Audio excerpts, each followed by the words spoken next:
din po niya yung asawa niya doon sa Saudi, si Kuya Philip Tolentino. Pangatlo po sa amin ay si Tita Tata, Engineer Corona Apostol.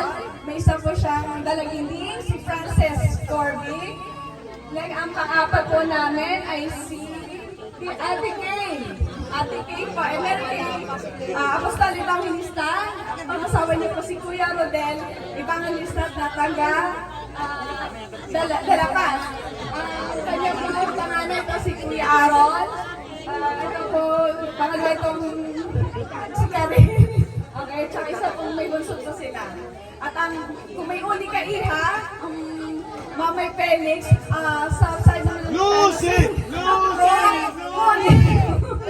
Uli ko iha naman, si Prince Jope, Kuya Pijo, yun po. Hindi po yung asawa niya, tapos ito po yung dalawa niya anak. Ito, si Divine, si Kuya Austin, tapos asawa niya po si Tita Desa, tapos ang gusto ko ay si Gadi. Okay pa? Okay. Howard. Compress na lang. Good job.